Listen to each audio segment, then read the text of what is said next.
ጠረን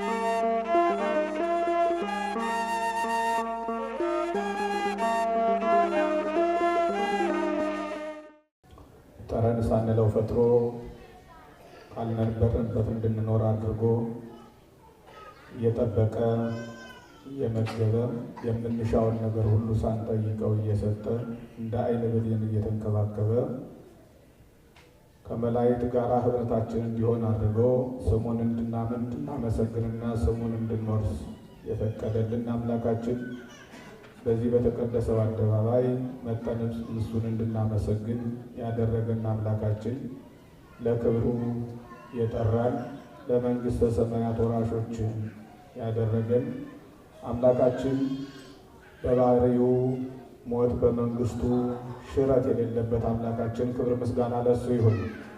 ክብር ምስጋና ለሱ ይሁን። እንግዲህ ዛሬ የምናከብረው በዓል ታላቅ በዓል ነው። ቤተ ክርስቲያናችንም እንደ ቤተ ክርስቲያን የተመሰረተችበት ቀን ምንም የመጀመሪያውን ጥንተ ምስረታዋን የስቅለት ዕለት በዕለተ ዓርብ ያደረገች ብትሆንም አብዛኛውን ነገሮች የዚያን ዕለት የመሰረተች ብትሆንም ዛሬ ደግሞ በትክክል የተቋቋመችበት እና ልጆቿን ያበዛችበት በዓል ነው። በስቅለት ቀን ያገኘነው ጠቅላላ ለቤተ ክርስቲያን የምንጠቀምባቸውን ነገሮች ያገኘናቸው በስቅለት ነው።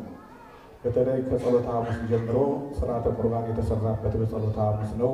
በበነጋውም ደግሞ ነዋያተ ቅድሳትን የምናከብርበት ሁሉ መስቀልን ያገኘነው በዕለተ ዓርብ ነው። ልጅነትን የምናገኝበት ከጎኑ የፈሰሰውን ውሃ ያገኘነው በዕለተ ዓርብ ነው። እንዲሁም ደግሞ ከኃጢአታችን የሚያነጻንን ደሙንም ያገኘንበት በዕለተ ዓርብ ነው እና ስለዚህ ቤተ ክርስቲያን ለመጀመሪያ ጊዜ የተመሰረተችበት አምላካችን በደሙ የመሰረታት በዕለተ ዓርብ ነው። ዛሬ ደግሞ ልጆቿን ያበዛችበትና ቅዱሳን ሐዋርያት አበው ከአጻዊ ሆሄትነት እስከ ፓትርያርክነት ያለውን ስልጣን ካገኙ በኋላ የተመረቁበት ዕለት ነው ዛሬ። ይህ ሰሞን የምርቃት ዕለት ነው አይደል? ሰሞን ነው አይደል? ይኸው መሯቸዋል አይደል? አንዳንዳችሁ በሳምንት አንዳንድ ጊዜም ከቀን 2 ጊዜ አይደል? ጥሩ ነው። ልጆቻችን መመረቃቸው ደስ ይላል በጣም። እግዚአብሔር አምላካችን ልፋታችን ሁሉ ይቁጠርልንና ቤተክርስቲያናችን የሚረከቡ ዘሮች ያድርግልን እግዚአብሔር። እና የቅዱሳን ሐዋርያት የምረቃ ቀን ነው። በዚህ ቀን የምናከብረው ጰራቅሊጦስ ይባላል። ይህ በዓል ደግሞ እንደምታውቁት ከተሳቱ በዓላት ወይም ከ9ኙ ከክርስቶስ አበይት በዓላት አንዱ እና ዋናው ነው። ታሪኩን የምታገኙት በተለይ ከሐዋርያት ሥራ ከምዕራፍ 1 ጀምሮ ስታነቡ ተያይዞ ከዕርገት ጋር ተያይዞ አለ። ግን የበለጠ ታሪኩን የሚገልጸው በሐዋርያት ሥራ ምዕራፍ 2 ከቁጥር 1 ጀምሮ እስከ 47 ያለውን ስታነቡ ስለ መንፈስ ቅዱስ መውረድ፣ ስለ ጰራቅሊጦስ በዓል ጠቅለል ባለ መልኩ ታገኛላችሁ። ዛሬም የምናየው እግዚአብሔር እንደፈቀደ ለትንሽ ደቂቃ በዚህ ላይ ተመርኩዘን ይሄንን የሐዋርያትን ሥራ ነው የምናየው እና አጠር ባለ መልኩ ለማየት እንሞክራለን። ያው ዛሬ እንደምታውቁት ጠባብን ቀን ሊሆን ስለሚችል ነገ ምንድን ነው ምን የምንጀምርበት ነው? ነገር ምን የምንጀምርበት ነው? አዎ ትንሽ ልንገላገል ነው። አያችሁ እና 50 ቀን ሙሉ በሙሉ እንደው በቃ ተወጥረን ነበር እና ጥሩ ነው ጾሙ። ይሄ ጥሩ ነው፣ በቃ ለስጋም ጥሩ ነው፣ ለነፍስም ጥሩ ነው በጣም እና ስለዚህ የዚህ ሀገር ጥበበኞች ወይም ደግሞ ሐኪሞች ከብዙ ነገሮች በዚህ በፍስክ ከምንበላቸው ነገሮች ጠቅላላ በሙሉ ራቁ ብለው ይመክራሉ። ነገር ግን ከዚያ በፊት ከ2000 ዓመት በፊት የኛ ቤተ ክርስቲያን አውጃ ከዚህ እንድንርቅ ብዙ ጊዜ ትመክረናለች። ከ365 ቀኖች በትንሹ 192ቱን ቀኖች በሙሉ ጾማቸዋል። ለዚያውም የፈቃድ ጾሞችን ሳንጨምር ማለት ነው እና ይህ የቤተክርስቲያናችን ትምህርት ቀድማ የሰዎቿን ጤና የምትጠብቅበት አንዱ ነው። ከነፍስ ከሚደረገው አልፎ ለስጋዊ ጤና ማለት ነው እና ስለዚህ ነገ ጾም የምንጀምርበት ቀን ነው ዛሬ። ሰዎችንም እንኳን እንዲያው የተወሰነ ተገናኝተን የምንልበት ሰዓት ሊኖረን ስለሚችል አጠር ባለ መልኩ ለማየት እንችላለን ያለን እና ጰራቅሊጦስ ነው ዛሬ። ጰራቅሊጦስ ማለት መንፈስ ቅዱስ ማለት ነው። ይሄ የዛሬው በዓል 3 ስሞች አሉት። ስንት ስሞች አሉት? ስንት ስሞች አሉት? በኋላ ጠይቃቸዋለሁ መጨረሻ ላይ። እና አንደኛው በዓለ ሀምሳ ነው የሚባለው። በዓለ ሀምሳ ማለት 50ኛው ቀን ማለት ነው።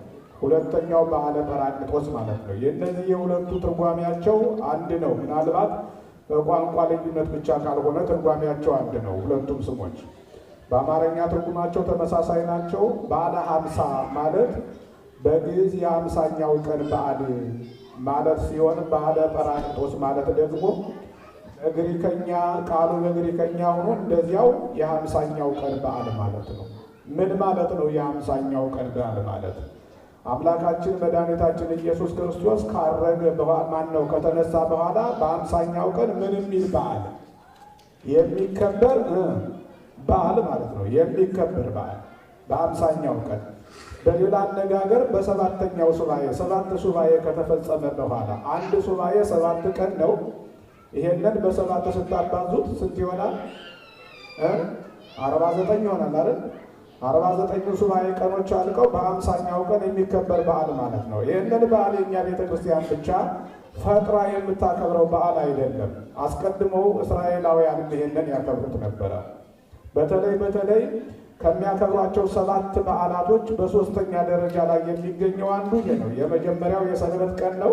ሁለተኛው የፋሲካ በዓል ነው። ሶስተኛው ይሄ የመከር በዓል ወይም በዓለ ሰዊት ብለን የምንለው ነው። በዓለ ሰዊት ማለት የእሸት በዓል ማለት ነው። ይህንን አይሁዳውያንም እስራኤላውያንም ያከብሩት ነበረ። በዚህ ዕለት ቀዳማያቱን ከእንስሳቱም ከእህሉም የመጀመሪያውን የሚሰበስቡበትና ለእግዚአብሔር የሚያበረክቱበት ቀን ነው። ይሄ ቀን ይሄ በዓል ሁልጊዜ በዓመት አስበው ማለት ነው። የእኛ ቤተ ክርስቲያንም ከዚያ የወሰደችውን ጸሎቱን ምናልባት ቀዳማያቱንና እንስሳቱን ባትሰበስብበትም እህሉንና እንስሳቱን ባትሰበስብበትም ጸሎቱን ግን እዚህ ሁልጊዜ ትጸልየዋለች። ጸልዩ በእንተ እለ ያበዉ መባዓ በውስተ ቅድስት አሐቲ ቤተ ክርስቲያን። በዚች በአንዲት ቅድስት ቤተ ክርስቲያን ውስጥ ጸልዩ እለ ያበዉ ቀዳማያት አስራት አኮቴተ ተስካር። አስቀድመው ቀዳማያቱን ከ10 አንዱን እንዲሁም ደግሞ በኩራቱን ለሚያስገቡት ለእነሱ ሁልጊዜ ጸልዩ እያለች ቤተክርስቲያናችን ሁልጊዜ ትጸልያለች ይህንን ጸሎት እና ስለዚህ አይሁዳውያን ይህንን በዓል ያከብሩት ነበር። የሚያከብሩበት መጀመሪያ የፋሲካን በዓል ከግብፅ ነፃ የወጡበትን ቀን ያከብራሉ። ሐዋርያው ቅዱስ ጳውሎስም ተናግሮታል። ይህንን ተሰቅለ በፋሲካነ ክርስቶስ፣ ክርስቶስ በፋሲካችን ተሰቀለ ወይም ደግሞ ፋሲካችን ክርስቶስ ተሰቅሎልናልና ብሎ የእነሱን ጠቅሶታል። ይህንን በዓል ማለት ነው። ስለዚህ አይሁዳውያን በዚህ ያከብሩታል። እኛ ደግሞ ይህንን የምናከብርበት ተቀብለን ከዚያ መጠን የመንፈስ ቅዱስ መውረድን ተቀብለንበት እናከብርበታለን። ይህ ብቻ አይደለም። በዚህ ቀን 10ቱ ትእዛዛትንም የተቀበሉበት እስራኤላውያን በዚህ በዓል ነው፣ በዚህ የሚታሰብበት ነው አብሮ። ስለዚህ በ50ኛው ቀን ይሄንን በዓል ሁልጊዜ ያከብራል። 3ኛው በዓል ስያሜ በዓለ ጰራቅሊጦስ ማለት ነው። ምን ማለት ነው? 3ኛው በዓል ምንድን ነው? በዓለ ጰራቅሊጦስ። መጀመሪያ እንዳየነው በዓለ ሀምሳ፣ በዓለ ጴንጠቆስጤ እና በዓለ ጰራቅሊጦስ። ጴንጠቆስጤ ማለት በግሪክ 50ኛው ቀን እንደማለት ማለት ነው። እና ስለዚህ ጰራቅሊጦስ ማለት የግሪክ ቃል ሲሆን በእኛ የሚቀጸሉ ስሞች አሉት። የሚያጸና፣ የሚያነጻ፣ የሚያረጋጋ፣ የሚረዳ፣ የሚያስደስትና የሚገልጥ የሚል ስያሜ አለ። እነዚህ ትርጉሞች አሉት። ወደ 6 የሚሆኑ ትርጉሞች ማለት ታዲያ እነዚህ ትርጉሞች ጠቅላላ ደግሞ የሚቀጸሉለት ለማን ነው ስንል ለመንፈስ ቅዱስ የሚቀጸሉ ናቸው። የሚያጽናና መንፈስ ቅዱስ ነው። የሚያረጋጋ መንፈስ ቅዱስ ነው። የሚረዳ መንፈስ ቅዱስ ነው። የሚያስደስት መንፈስ ቅዱስ ነው። የሚገልጥ መንፈስ ቅዱስ ነው። እነዚህን ሁሉ በቅዱሳን ሐዋርያት ላይ ዛሬ እግዚአብሔር ገልጧቸዋል። ስለ መንፈስ ቅዱስ ለመጀመሪያ ጊዜ በመጽሐፍ ቅዱስ ያየነውና የሰማነው ያነበብነው ገና በጥንት በዘፍጥረት ምዕራፍ 1 ላይ ነው። በመጀመሪያ እግዚአብሔር ሰማይንና ምድርን ፈጠረ አለ። ምድርን ባዶ ነበረች፣ አንዳችም አልነበረባትም፣ ጨለማም በጥልቁ ላይ ነበረ። የእግዚአብሔር መንፈስም በውሃው ላይ ምን ብሎ ነበር ይላል? ምን ብሎ ነበር? ይሄ እኮ የመጀመሪያ የመጽሐፍ ቅዱስ የመጀመሪያው ክፍል ነው። ይህንን ግዴታ መያዝ ይጠበቅብናል አይደል? የመጀመሪያው እኛ የት ላይ የተፈጠርነው የእኛን ፍጥረት የሚያወራው ምንድን ነው ብለን ስንጠየቅ፣ ለምሳሌ ባክግራውንዳችሁ ተናገሩ ትባላላችሁ። መስሪያ ቤት ትባላላችሁ አይደል? ባክግራውንድ መጀመሪያ ስንገባ ባክግራውንድ ተናገሩ ትባላል። እግዚአብሔር መጥቶ ባክግራውንድ ተናገሩ ይጠይቀንስ ባክግራውንድ የት ላይ የተፈጠራችሁት የሚል ቃል ይላል። ስለዚህ ይሄ ቢያንስ ምዕራፍ 1 ዘፍጥረትን፣ ምዕራፍ 2 ምዕራፍ 3 እነዚህ በደንብ ጠንቅቀን በጥሬው ትርጓሜውን እንኳን ባይሆን ትርጓሜውን 3ቱ ምዕራፎች ማያዝ ይጠበቅብናል፣ ክርስቲያን የሆነ ሰው ሁሉ ማለት ነው። ስለዚህ የእግዚአብሔር መንፈስም በውሃው ላይ ምን ብሎ ነበር ይላል? ምን ብሎ ነበር ይላል? ሰፍኖ ነበር ወይም ሰፎ ነበር ይላል። ውሃ ምድር በሙሉ በውሃ ተሞልታ በነበረችበት ጊዜ፣ ባልጸናችበት ጊዜ፣ ተዋልልበት በነበረ ጊዜ፣ ትጨነቅበት በነበረ ጊዜ መንፈስ ቅዱስ ራሱ በዚያ በውሃው ላይ ሰፍኖ ነበር ይላል። ሌላ በዘፍጥረት ምዕራፍ 2:7 ላይ እግዚአብሔር አምላክም ሰውን ከምድር አፈር አበጀው ይላል። በአፍንጫውም የሕይወት እስትንፋስን ምን አለበት? ምን አለበት? እፍ አለበት። የሕይወት እስትንፋስ የተባለ ራሱ መንፈስ ቅዱስ ነው። ራሱ መንፈስ ቅዱስ ኢዮብ 33:4 ላይ የእግዚአብሔር መንፈስ ፈጠረኝ፣ ሁሉንም የሚችል የአምላክ እስትንፋስ ያስተምረኛል ይላል። የእግዚአብሔር ምን ፈጠረኝ? የእግዚአብሔር ምን ፈጠረኝ? መንፈስ ቅዱስ ወይም የእግዚአብሔር መንፈስ ፈጠረኝ ሲል ራሱ መንፈስ ቅዱስ ነው። እግዚአብሔር የሚለው ስያሜ ለሶስቱም አካላት መጠሪያ ነው። አብ፣ ወልድ፣ መንፈስ ቅዱስ የሚጠሩበት ይህንን ቅዱስ ጳስልዮስ ገልጾት እናገኛለን። እግዚአብሔር ስንል ይላል ወይም እግዚአብሔር ስንል አብ፣ ወልድ፣ መንፈስ ቅዱስ ማለታችን ነው ይላል። መንፈስ ቅዱስ ከሶስቱ አካላት አንዱ አካል ነው። ፍጹም መልክ አለው፣ ፍጹም ገጽ አለው፣ አእምሮ አለው፣ ያውቃል፣ ይለያል፣ ይፈጥራል፣ ፈጣሪም ነው ራሱ። አሁን እንዳልኳችሁ ከላይ እንዳየሁት ማለት ነው፣ እንዳየ ነው። ስለዚህ አምላክ ነው። ከሶስቱ አካላት አንዱ በመለኮት በአገዛዝ በመፍጠር እግዚአብሔር ተብሎ የሚጠራ ማለት ነው። ስለዚህ መንፈስ ቅዱስ ቅዱስ ቤተክርስቲያን የበለጠ በደንብ አድርጋ ታከብረዋለች ማለት ነው። መንፈስ ቅዱስ ለእኛ ለክርስቲያኖችና በእግዚአብሔር ስለምናምን አጽናኝ፣ የሁላችን ረዳት፣ ለምንሰራው መንፈሳዊ ስራ ሁሉ ደጋፊያችን ስለሆነ ይህን የጰራቅሊጦስን በዓል ቤተክርስቲያናችን በታላቅ ክብር ታከብረዋለች ሁልጊዜ። በተለይ አዲስ አበባ ጽላትም አለ የሚከበርበት ቦታ ማለት ነው። ታዲያ አምላካችን መድኃኒታችን ኢየሱስ ክርስቶስ በዚህ ምድር ላይ 3 ዓመት ከ3 ወር ከቆየ በኋላ ሥርዓትን ሰርቶ ቅዱሳን ሐዋርያትን መርጦ በገዳመ ቆሮንቶስ 40 መዓልትና 40 ሌሊት ጾሞ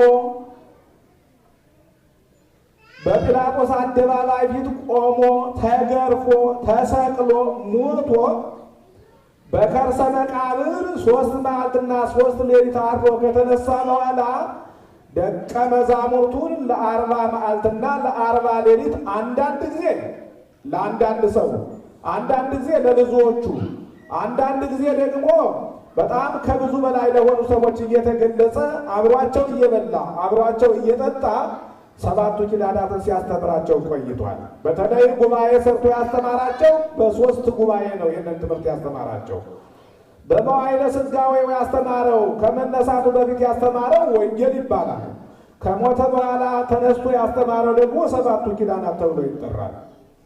ወደዚያ ታሪክ አነድም ረጅም ነው፣ በሌላ ጊዜ እንማራዋለን እና ስለዚህ ይህንን ያስተማራቸው 3 ጉባኤ፣ አንደኛ የትንሣኤ ዕለት፣ ሁለተኛ ደግሞ የጥብርያዶስ፣ ሶስተኛ የአግቦተ ግብር ተብሎ በሚጠራው ያ ማለት በዳግም ትንሣኤ ማለት ነው። አግቦተ ግብር ማለት ማስረከብ ማለት ነው። ማስረከብ የሰጠኝን ሰጠው ብሎ ያስረከበበት ቀን። በተለይ ሁልጊዜ ትሰሙ ከሆነ የዮሐንስ ወንጌል ምዕራፍ 17 ላይ የምናነበው ሙሉውን ያንን የሚገልጽልን ነው ማለት ነው እና ስለዚህ ይህንን ካደረገ በኋላ አምላካችን መድኃኒታችን ኢየሱስ ክርስቶስ በሚያርግበት ቀን ወደ ቤታንያ ይዟቸው ወጣ ይላል። ከኢየሩሳሌም አውጥቶ ወደ ቤታንያ ይዟቸው ወጣ። ወደዚያ ካወጣቸው በኋላ ከአጻዊ ኆኅትነት እስከ ፓትርያርክነት ያለውን ስልጣን ከሾማቸው በኋላ እጁን አንስቶ ባረካቸው ይላል። እጁን አንስቶ ምን አላቸው? ምን አላቸው? እግዚአብሔር አምላካችን እጁን አንስቶ አሁንም ይባርከን ሁላችን። እጁን አንስቶ ባረካቸው። ሰው እጁን የሚሰጠው ለማን? ለጌታ ሰው ነው፣ ለሚወደው ነው አይደል? ሰው የሚወደውን ሰው ነው ሰላም የሚለው፣ እጁን ዘርግቶ ተጎንብሶ ሰላም የሚለው ማለት ነው። ልክ የወደዳቸው የመረጣቸውን ወደዳቸው አጸደቃቸው ብሎ ሐዋርያው ቅዱስ ጳውሎስ እንደተናገረ ሁሉ የመረጣቸውን በመጨረሻ እጁን አንስቶ ባርኮ ሰላም ብሎ ከዚህ በኋላ ተመለሱና ኃይልን እስክትለብሱ ድረስ በየት ቆዩ አላቸው። በየት ቆዩ? ለምን ነው በቢታንያ ቆዩ አላላቸው? ወስዷቸዋል። ለምን በቢታንያ እንዲቆዩ አላደረገም እግዚአብሔር? ለምን በቢታንያ እንዲቆዩ አላደረገም ክርስቶስ? አልፈለገም ቢታንያ እንዲቆዩ። ቢታንያ ምንም የታየባት ሀገር አይደለችም። ቢታንያ ለጊዜው የእሱ ማድረጊያ ሆነችው እንጂ ብዙ ነገር ጠቅላላ በሙሉ የተሰራው የት ነው? ኢየሩሳሌም ነው። የተወለደው የት ነው? ኢየሩሳሌም ነው የተወለደው። እየተዘዋወረ ያስተምር የነበረ በገሊላ ያደገው በገሊላ ነው። ነገር ግን ብዙውን ስራ የሰራው በኢየሩሳሌም ነው የሰራው። የተወለደው በኢየሩሳሌም ነው።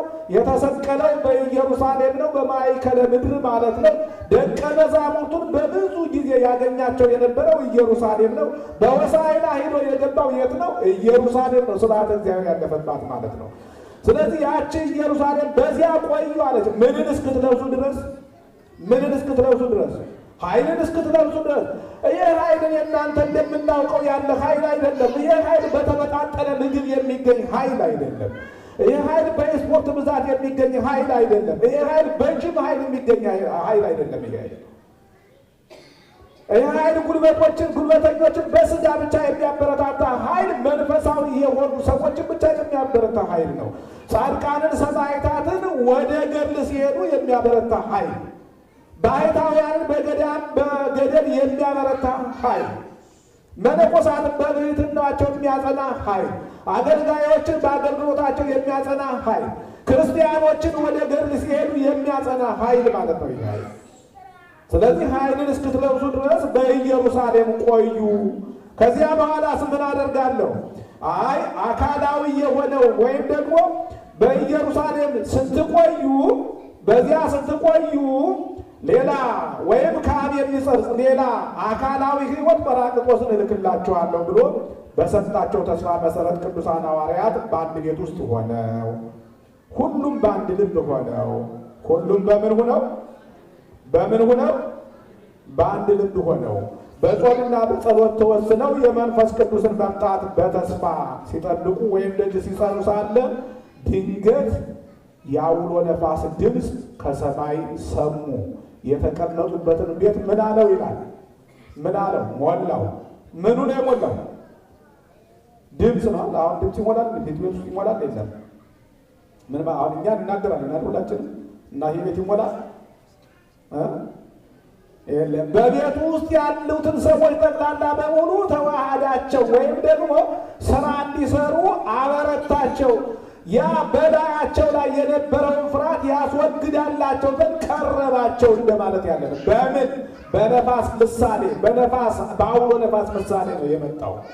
ነፋስ እንደሚታወቀው አምላካችን መድኃኒታችን ኢየሱስ ክርስቶስም በዮሐንስ ወንጌል ምዕራፍ 3 ከቁጥር 8 ጀምሮ ሲያስተምር ወደ ወደደው ይነፍሳል። ምን? ነፋስ ድምፁን እንጂ ከወዴት እንደመጣ ወዴትም እንደሚሄድ ምን አትልም አታውቅም ያለው ኒቆዲሞስን። መንፈስ ቅዱስን ልክ በሰው ላይ ሲያድር አይታይም፣ አይታወቅም። በምን ይታወቃል? ተግራ መልካም ስራ ሲሰራ አንድ ሰው መቼስ ከመልካም ስራ ሲወጣ ሰው ከማን ጋር እየተገናኘ እንደሆነ ይታወቃል። ሰው በበቀል ውስጥ በቂም ውስጥ ሲኖር ከማን ጋር እንደሆነ ነው የሚታወቀው። ይህ ስም ባልጠራ ይታወቃል። መልካም ሲሰራ ግን ከማን ጋር እንደሆነ ይታወቃል። ከመንፈስ ቅዱስ ጋር ሲመጸውት፣ ሲጾም፣ ሲጸልይ፣ ሲሰግድ፣ የተበደሉትን ሲያይ፣ የተራቡትን ሲያበላ፣ የተጠሙትን ሲጠይቅ፣ የታሰሩትን ሲያስፈታ፣ መልካም የሆነውን ነገር ስራ ሲሰራ ሰው ከእግዚአብሔር ጋር እንደሆነ በዚህ ያውቃል ማለት ነው። ስለዚህ መንፈስ ቅዱስ የሚታወቀው ስራ ሲያሰራ ብቻ ነው። ነፋስ ዛፍ ሲያነቃንቅ፣ ባህርን ሲያናውጥ ይታያል። መንፈስ ቅዱስን ምስጢር ሲገልጥ፣ ቋንቋን ሲያናግር፣ ታምራት ሲያደርግ ይታወቃል እንጂ በሰዎች ላይ ሲያድር አይታወቅም፣ አናውቀውም። ነገር ግን ሐዋርያው ቅዱስ ጳውሎስ ነግሮናል። እናንተ መንፈስ ቅዱስ የመንፈስ ቅዱስ ማደሪያ እንደሆናችሁ አታውቁምን? ማንም የእግዚአብሔርን ቤተ መቅደስ ቢያፈርስ እሱን ማን ያፈርሰዋል ይላል? እግዚአብሔር ያፈርሰዋል ይላል። ስለዚህ መንፈስ ቅዱስ ሰዎችን የሚያጸና ሰዎችን መልካም ስራ እንዲሰሩ የሚያደርግ ነው እና በሁለተኛ ደረጃ እንደ እሳትም የተከፋፈሉ ልሳኖች ታዩአቸው፣ በእያንዳንዷቸውም ላይ ተቀመጡባቸው። በማን? በቅዱሳን ሐዋርያት ላይ ማለት ነው። በሁሉም መንፈስ ቅዱስ ሞላባቸው። ከዚያ በኋላ 72 ቋንቋ ምን አለላቸው ይላል? ምን አለላቸው? ተገለጸላቸው። ከዚያ በፊት ያውቁ የነበረ አንድ ቋንቋ ብቻ ነው። ነገር ግን 72 ቋንቋ ተገለጸላቸው። በዚያን ጊዜ ቋንቋ ስለ ቋንቋ ስናነሳ ለጥንት ሁልጊዜ ስታዩ በዘፍጥረት ምዕራፍ 11 ላይ ታገኛላችሁ እና የዚያን ጊዜ የነበሩ ሰዎች ቋንቋን የተጠቀሙበት እንዲሁ እንደኛ ነው ብለው አይገርም ብዬ አስባለሁ። አሁን እኛ እንደምንጠቀምበት ዛሬ በቋንቋ የማይበደል የለም፣ በቋንቋ የማይሰደድ የለም፣ በቋንቋ የማይሞት የለም፣ በቋንቋ ምክንያት ትዳሩን ያልፈታ የለም፣ በቋንቋ ምክንያት ያልተበከለ ሀገር የለም። በዓለም ላይ ጠቅላላ በሙሉ አብዛኛው ጦርነት እንዲያው እርግጠኛ ነኝ ከ170% ቋንቋ ነው፣ ትልቁ ጦርነት ማለት ነው። ስለዚህ የዚያን ጊዜ በዚህ አይነት መልኩ ይጠቀሙበት ነበረ። በተለይ 70 ሰናወር የሚባሉ ሰዎች ከሀብታቸው ብዛት የተነሳ ከብልጽግናቸው ብዛት የተነሳ ቀድሞ እንዲያው በንፍር ውሃ መጥቶ ያጠፋን አንድ አካል አለ ከባሪያችን ብሎ የሚረብሸን እሱ አይደል፣ እሱን ለምንድን ወቅተን አናጠፋ ብለው በእግዚአብሔር ያመፁ ይላል እና በዚህ አማካኝነት የነበራቸውን ቋንቋ ይዘው ትልቅ ሕንፃ ሰርተው በጣም ትልቅ የሆነ ሕንፃ ሰርተው ጦር እየወረወሩ አሁን አብን ወጋ ነው፣ አብን ወልድን እንዲወጋ ነው፣ አሁን መንፈስ ቅዱስ ወጋ ነው እያሉ ሰይጣን ደም እየቀባ ይልክላቸው ነበረ። ከዚህ በኋላ አምላካችን እግዚአብሔር አንድ የነበረውን ቋንቋ ለስንት ከፋፈለባቸው? ለስንት ከፋፈለባቸው? አሁን የተናገሩትን ንገሩኝ። ለስንት ከፋፈለባቸው? ለ72 ከፋፈለባቸው። ከዚህ በኋላ መደማመጥ አቃቱ። አንዱ ጭቃ አምጣ ሲለው አፈር ያመጣል፣ ውሃ አምጣ ሲለው ጭድ ያመጣል። በዚህ አማካኝነት ያ ሰራዊት እነሱን ተበታተኑ። እንዲያውም ባቢሎን እስከሚባል ድረስ የነበሩበት ምድር ተበታተኑ። ሕንፃቸውንም በነፋስ ጠቅላላ በሙሉ በታትኖ አጠፋው። ለዚህ ነው መንፈስ ቅዱስ በነፋስ አምሳል በቅዱሳን ሐዋርያት ላይ የወረደው። ነፋስ የክፉ ሥራ መገለጫ ሆኖ ይታወቅ ነበር። ዛሬ ግን ለምን ተጠቀመበት? ለመልካም ነገር ተጠቀመበት። እሳትም ከዚያ በኋላ ገሞራና ሰዶምን ያጠፋበት ነበረ። ስለዚህ ዛሬ ግን እግዚአብሔር መንፈስ ቅዱስን ለቅዱሳን ሐዋርያት በእሳት አምሳል ሰደደላቸው። እሳት ለመልካምም እንደሚሆን እሳት በአግባቡ የሞቁት እንደሆነ ጤና ይሆናል፣ በሽታን ይከላከላል። መንፈስ ቅዱስን ደግሞ በአግባቡ የተጠቀሙበት እንደሆነ አምላክነቱን ተረድቶ የያዘው ሰው መልካም ስራ እንዲያሰራው ይኖራል፣ ይጠብቀዋል ሳይርቀው። በተለይ ክርስቲያኖችን መንፈስ ቅዱስ አይለያቸውም። በጣም መጥፎ ስራ በጣም ከአቅም በላይ የወጣ መጥፎ ስራ የሚሰራ ካልሆነ አንድ ክርስቲያን ሥጋ ወደሙን የተቀበለ ንስሐ የሚገባ ከእግዚአብሔር ጋር ሁልጊዜ የሚነጋገር በጸሎት እንደዚህ ያለውን መንፈስ ቅዱስ አይለይም። ታዲያ ይህ 72 ቋንቋ ከተገለጸላቸው በኋላ በዚህ አካባቢ እንደሚታወቀው ይሄ በዓል ነው ብያቸዋለሁ። በበዓል ጊዜ ነው። በዓለ ሰዊት ተብሎ የሚጠራው በዓል በሚከበርበት ጊዜ ነው እና ከየትም ቦታ ጠቅላላ በሙሉ የተለያየ ቋንቋ ያላቸው ሰዎች መጥተው ያንን በዓል ያከብሩ ነበረ። ከዚህ በኋላ ቅዱሳን ሐዋርያት በዚህ ቋንቋ በ72 ቋንቋ ከአራቱ ማዕዘን ለመጡ ሰዎች ሁሉ ሲናገሩ ሲሰሙ በዚያ የነበረው ሰው ሁሉ ጠቅላላ በሙሉ ተደንቀው ይሰሟቸው ነበር ይላል። ለምን ነው የተደነቁት ብለን ስንል ምን ይላሉ መሰላችሁ? እነዚህ የራሳቸውን ቋንቋ አከናውነው መናገር የማይችሉ ደግሞ እኮ የሚገርመው ነገር የገሊላ ሰዎች ነው ይላል። የማን ሰዎች ናቸው? የገሊላ ሰዎች ናቸው። ገሊላ በጥሩ ነገር የምትነሳ ሀገር አይደለችም፣ የድሆች ሀገር ነች። አብዛኞቹ ቅዱሳን ሐዋርያትም ከዚህ ከገሊላ የተመረጡ ናቸው፣ ከይሁዳ በቀር። ምናልባት ይሁዳ ነው በግብሩም በሰፈሩም ለየት ያለ ማለት ነው። እና ብልጣ ብልጥ ሁኖም ነው እንዲያው ቅሬ ሁኖ ነው የተሻለ ነገር ገቢ ያገኛለሁ ብሎ አምላኩን ለ30 ብር ይሸጣል። እግዚአብሔር አምላካችን ከዚህ አይደለን ሁላችንን። ታዲያ ምን አሉ ቅዱሳን ሐዋርያት? በዚያ የነበሩ ያከብሩ የነበሩ እነዚህ የገሊላ ሰዎች አይደሉ። የራሳቸውን ቋንቋ አከናውነው መናገር የማይችሉ በእያንዳንዳችን ቋንቋ እንዴት ልንሰማ እንችላለን? ማን ስለገለጸላቸው? ምዕመናን ንገሩኝ። ማን ስለገለጸላቸው? ማን ስለገለጸላቸው? አዎ ከእግዚአብሔር መልካም የሆነውን የሚሰማ ሁሉ የእግዚአብሔር የሆነውን ይናገራል። ጥሩ የሆነውን ይናገራል። ይህን ክፉም መልካሙም ይገለጽለታል ለእግዚአብሔር ሰው ማለት ነው። ስለዚህ ቅዱሳን ሐዋርያት ያንን ተደብቀው ፈርተው ይኖሩ የነበሩትን መንፈስ ቅዱስ ከወረደላቸው በኋላ ፍሩሃን የነበሩ ጥውዓን ሆነው አንድ ቋንቋ ይናገሩ የነበሩ 72 ቋንቋ ተገልጾላቸው ለዚያ ሁሉ ለመጣው በዓል እያንዳንዱ መግለጽ ጀመሩ ማለት ነው። ከዚህ በኋላ ይህን ሲናገሩ አንዳንዶቹ ደግሞ የሚገርመው ነገር አንደኛ በማንነታቸው የፈረጇቸው እዚህ ጋር የገሊላ ሰዎች ናቸው። እነዚህ ምንም ነገር አያውቁም። እኛም እኮ አንዳንድ ጊዜ የፈረጅነው ሰው አለ አይደል? ባለኩ ብዙ ከእያንዳንዳችን እኛም አገልጋዮችን ጨምሮ ማለት ነው። እንዲያው ወደዚህ ወደ ቤተክርስቲያን መጥተው አንዳንድ ሰዎች ፈጠን ብለው ስራ ሲሰሩ ስናይ ይሄ ተትላንትራል መቼ መጡ ነው ደግሞ እንደዚህ ወዲያ ወዲህ የሚለው? መቼ መጡ? መቼ ክርስቲያን ነው? ነጠላውን በቅጡ ሳይለብስ ነጠላውን በቅጡ ሳትለብስ የምንለው ብዙ ጊዜ እኛ እኮ ለጥንት ዘመን ለስንት ዘመን እዚህ ቤተክርስቲያን ቆይተናል የምንል ብዙ አለን። አገልጋዮችም እኛም ማለት ነው በሆነ ነገር ፈርጀን አስቀምጠናቸው በጣም በሚገርም ሁኔታ ማለት ነው። ስለዚህ ያለው ቅዱሳን ሐዋርያትንም በዚያ መልኩ እነዚህ የገሊላ ሰዎች ናቸው፣ ከገሊላ የመጡ ሰዎች ናቸው፣ ምንም ሊያውቁ አይችሉም፣ እንዴት ይሄ ሁሉ ቋንቋ ሊናገሩ ቻሉ ብለው እስከሚደነቁባቸው፣ አንዳንዶቹ ደግሞ አይደለም አሉ። አይ ይሄስ አይመስለንም አፌዙባቸው ይላል። ምን አሉባቸው? ጉሽ ጠጅ ጠጥተው ነው። ደግሞ የሚገርመው ነገር ጉሽ እኮ ንጹህ እንኳ አይደለም፣ የደፈረሰ የወይን ጠጅ ጠጥተው ያ ነው የሚያናገራቸው እና ሰክረው ነው አሉ።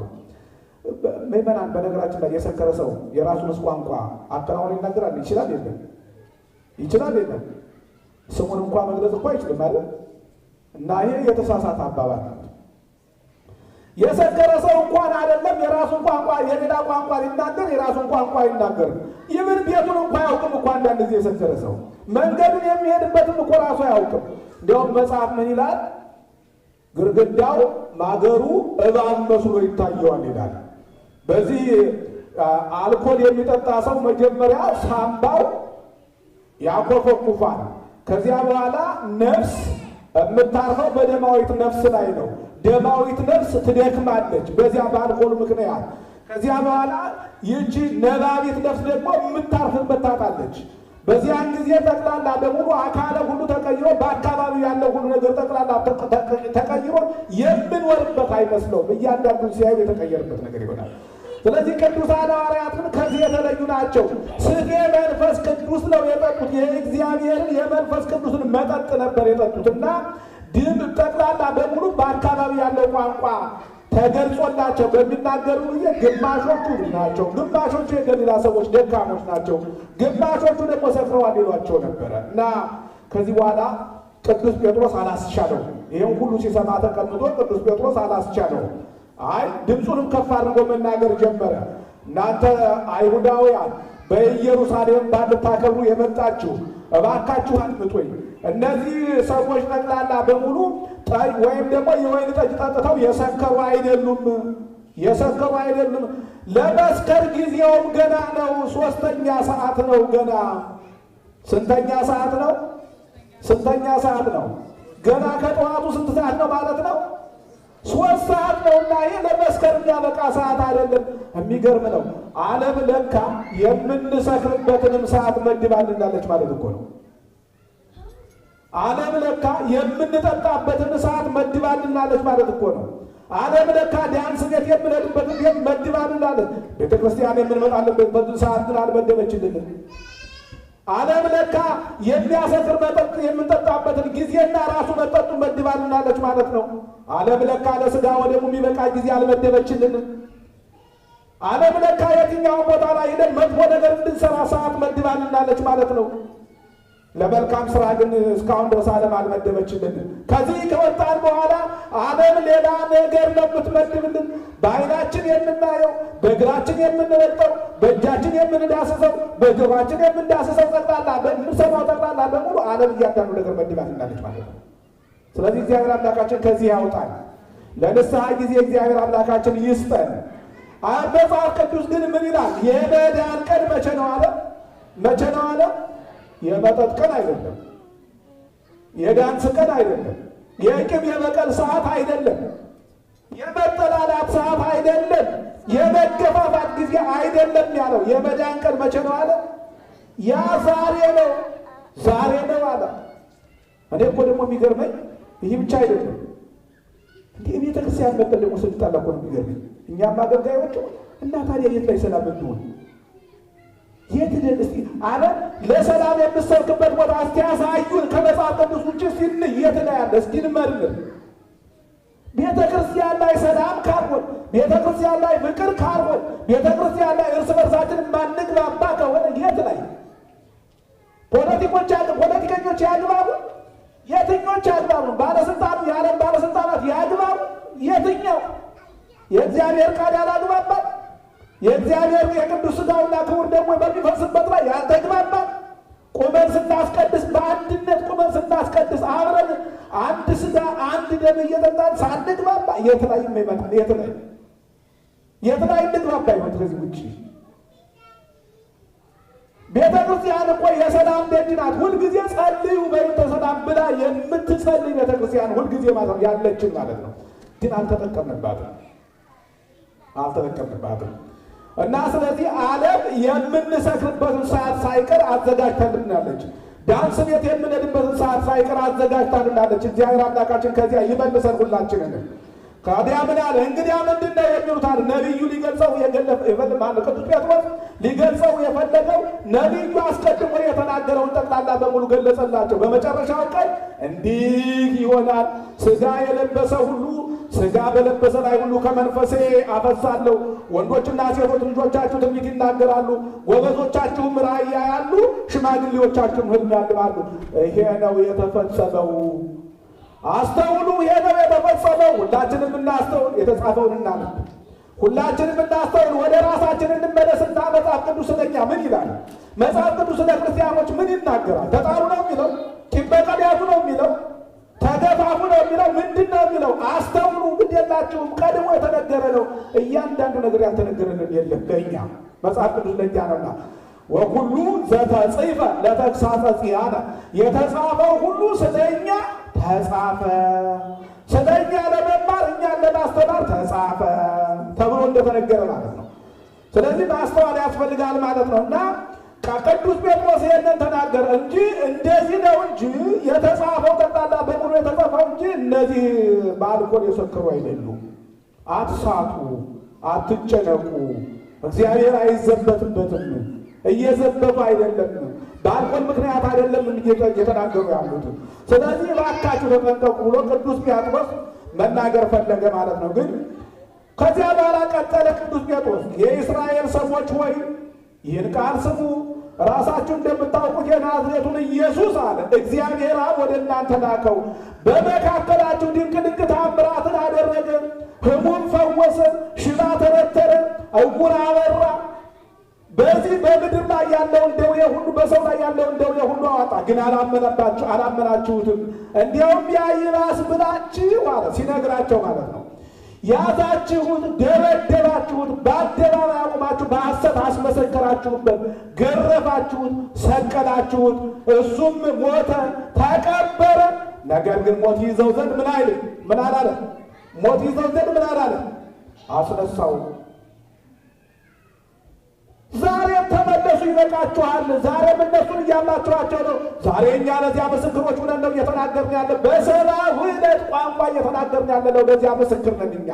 ይህን እየመሰከርን ነው። እባካችሁ ተመለሱ ብሎ ቅዱስ ጴጥሮስ ለማስተማር ሞከረ። ያስተማረበት ጊዜ 3 ሰዓት ሊሆን ነው። ከዚያ ይበልጥም። ኋላ ምን አሉ ተመልሰው የነበሩት አንዳንዶቹ ምን እናድርግ? እስቲ አብረን እንበል። እናንተ ሰዎች ሆይ ምን እናድርግ?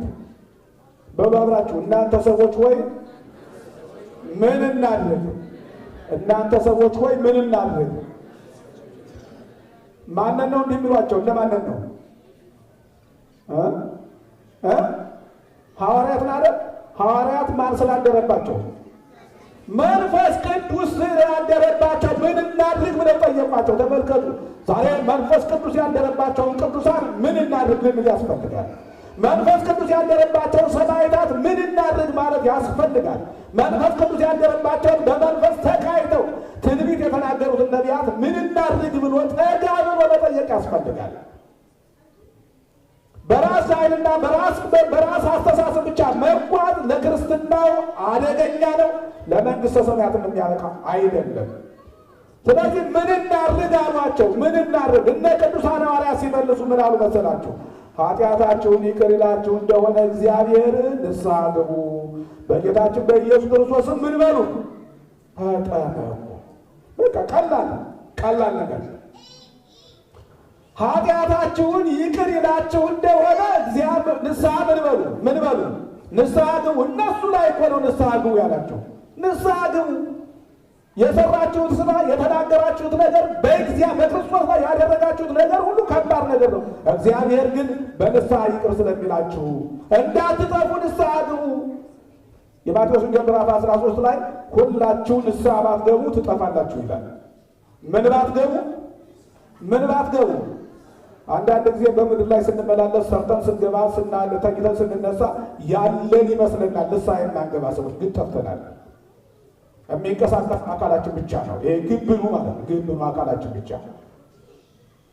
በነፍሳችን ግን ሙተናል። በነፍሳችን ግን ጠፍተናል። ስለዚህ ከዚህ በኋላ አብዛኛው ሰው ተጠመቀ ይላል። አብዛኛው ሰው በጌታችን በቃሉንም የተቀበሉ ተጠመቁ።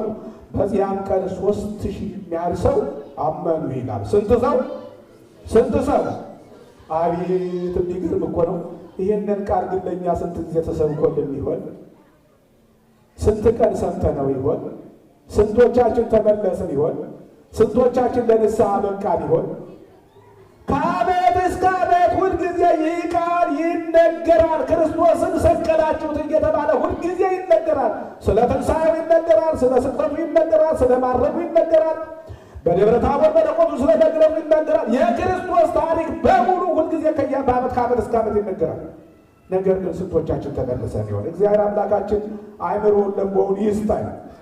ታዲያ እነዚህ ያመኑ 3000 ሰዎችም ይላል በሐዋርያት ትምህርትና በኅብረት እንጀራንም በመቁረስ በጸሎትም እየተጉ በአንድ ልብ ኖሩ ይላል። በምን ኖሩ? ምእመናን እኛ አንድ ልብ ነን። እኔ እኮ በጣም ይገርመኛል። እንዲያው ጸሎታችን ሁሉ ጠቅላላ በሙሉ አንድ ነው። በቃ አንድ አድርገን የሚል ነው። ግን የለም ወነአምን በአቲ ቅድስት በአንዲት ቤተ ክርስቲያን ምን እንላለን? እናምናለን። ወነአምን በአቲ ጥምቀት ቅድስት ቤተ ክርስቲያን በአንዲት ጥምቀት ምን እንላለን? እናምናለን። ይሄ ሁሉ ጊዜ ጸሎታችን ነው። ሁሉ ለዚያም የዘወትር ጸሎታችን። ነገር ግን አንድ ነን ግን ያ ብቻ አይደለም። በቅዳሴያችን ላይ ሀበነ ንበር በዘዚአከ መንፈስ ቅዱስ፣ በአንተ መንፈስ ቅዱስ አንድ እንሆን ዘንድ አንድነትን ስጠን። ምን እንሆን ዘንድ?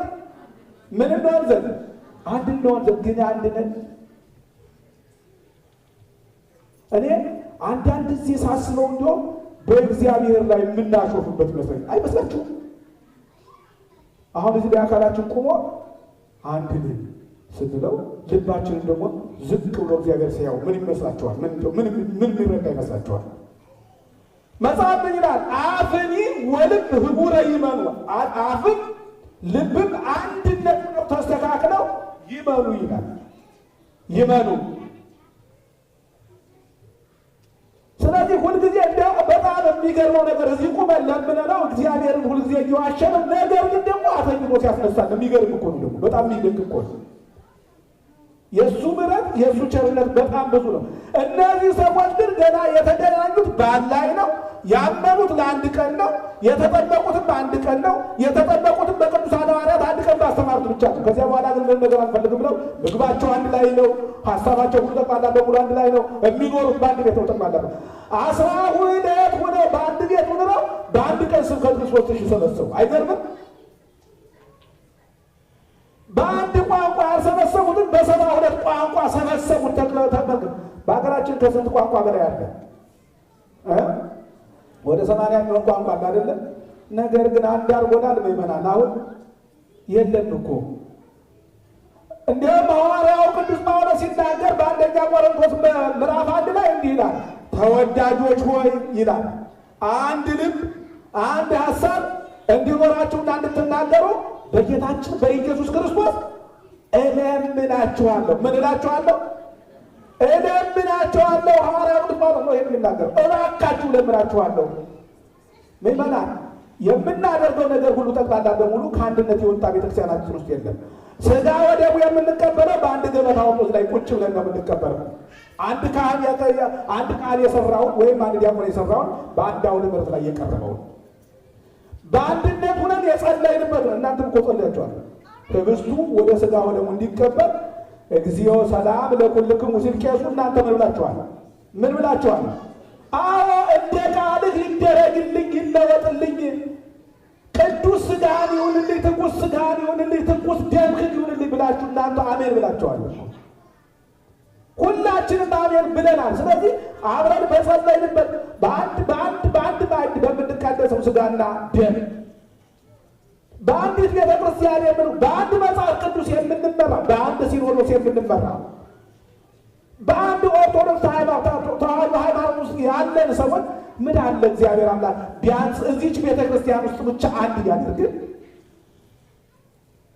ስለዚህ ልክ እነዚህ 3000 ሰዎች በአንድ ቀን አምነው አንድ ሆነው ምግባቸውን ሳይቀር አንድ ላይ እንደሚበሉ ሁሉና ለበረከቱ ተካፋይ እንደሆኑ መንፈስ ቅዱስም ለእኛ ይህንን ያድለን። የዛሬ ዓመት ሁላችንም ያድርሰን። ከመንፈስ ቅዱስ በረከት ሁላችንም ያድለን። በዛሬው ዕለት ያከበርነውን በዓል ካከበርነው ሰዎችም ሳንለይ የዛሬ ዓመት ሁላችንም ያድርሰን። ሀገራችን ኢትዮጵያንም ጽኑ ሰላም ያድርግልን። ዛሬ ሀገራችን ኢትዮጵያ ህዝቦቿ በተለያየ ምክንያት ህዝቦቿ ደግሞ በተለያየ ምክንያት በአንድነት እያሰቡ አይደለም። እግዚአብሔር አምላካችን ልቦናቸውን ወደ አንድ ያምጣልን። ይቆየን።